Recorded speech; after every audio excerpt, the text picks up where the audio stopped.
কেডা কই গেল? ওই যে আমারে বন্দুক নিয়ে যে দৌড়ানি দিল। আরে ভাই এই গ্রামে তো পাগলে বাম্পার ফলন, ঘরে ঘরে পাগল দেখি। ধর আমি ইচ্ছা করে আপনার সাইকেলের উপরে এসে পড়ছেন। আমি ক্ষতিপূরণ না নিয়ে কিন্তু ছাড়বো না। আপনি আছেন আপনার ক্ষতিপূরণ নিয়া, আমি এইদিকে আমার জান নিয়া টানাটানি, পিছনে দৌড়ানি দিতেছে বন্দুক নিয়া, আপনি আছেন আপনার ক্ষতিপূরণ নিয়া। কেডা পাগল? পাগল পাগল ওই যে ওই বন্দুক নিয়া দৌড়ানি দিছে। পলক? নাম তো জানি না রে ভাই, ওই যে ট্যাকের উপরে বাড়ি। পলক, আপনার খবর আছে? পলকের মাথায় যেটা ঢুকে ওইটাও না কইরা ছাড়ে না। ওই নিয়ত করছে আপনারা গুল্লি করবো, গুল্লি তো কইরেই ছাড়বো। কি করেন এটা? আমার এই বন্দুকের ভয় দেখাইতেছেন আপনি? না না না, আপনি অনেক সাহসী, কিন্তু মালগুলো উঠান, আমি হিসাব করি, তারপর ক্ষতিপূরণ দিবেন। আরে দূর সাইকেল ঢুকাই দেবো একদম।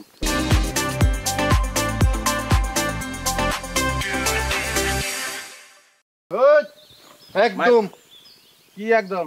পলক গুলি করিস না রে, করিস না, পলক আইতেছে।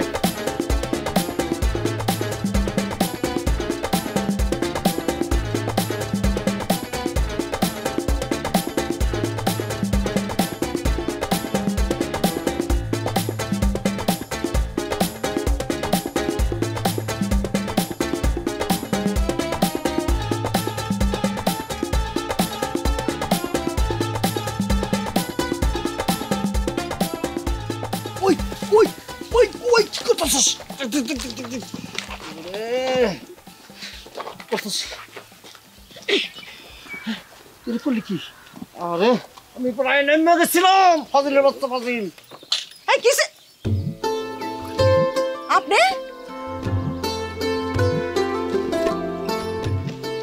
আসমানে বার করছে ওই যে টাটা পর্ব কলম। নাম নাম নাম নাম নাম নাম না কি বলো ভাই, তুমি তার এমনি ধাওয়া দিয়ে গাছ উঠেছো কেন? ওনার বিনোদনের খুব অভাব তো, এই জন্য ওনারে বিনোদন দিতেছি।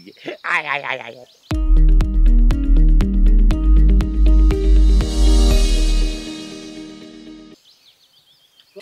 ঠিক কইছো, আসলেই ওনার জীবনে বিনোদনের অনেক অভাব। এই যে পাগলা ভাই, পলক ভাই, বিনোদন আমার অনেক হয়েছে, এখন যান মাথায় একটু তেল দিয়া বাড়িতে গিয়ে ঘুমান যান। তোর বিনোদন হয়ে যেতে পারে, তোর বিনোদন শেষ হয়ে যেতে পারে, আমার কি শেষ হয়েছে নাকি? আমার তো শুরু না হয়েছে, রেডিওস না কারে। আচ্ছা রাজিয়া, ভালো কথা, আমার বন্ধু গাছের উপরে কেন? রেডিও বাবুল, তুই গাছের উপরে কেন বন্ধু? বন্ধু আমার বাঁচা বন্ধু, এই যে যারা আমি ভালোবাসছিলাম সে ট্রান্সফার হয়ে আমার ডাইনি হয়ে গেছে। আমার এই ডাইনি ফুলন দেবীর হাত থেকে বাঁচা, আমার গাছে পিঁপড়ায় কামড়ায় পুরা বলা। রাজিয়া, এটা কি ধরনের কমপ্লেইন পাইলাম? আমার বন্ধুরে কেন তুমি এরকম করে গাছের উপরে উঠে রাখছো? না না না, এটা কিন্তু ঠিক না। আচ্ছা আমার কথা আগে শুনেন। হ্যাঁ, সে কি করছে জানেন? তার সাথে যে আমার একটা সম্পর্ক, এটা তো আপনারা সবাই জানেন, জানেন না? অবশ্যই অবশ্যই অবশ্যই। সেই সম্পর্ক বজায় থাকাকালীন সে অন্য মেয়েদের সাথে ডেটিং করে, দেখা করতে যায়, তাকে স্যান্ডেল জুতা কিনে দেয়।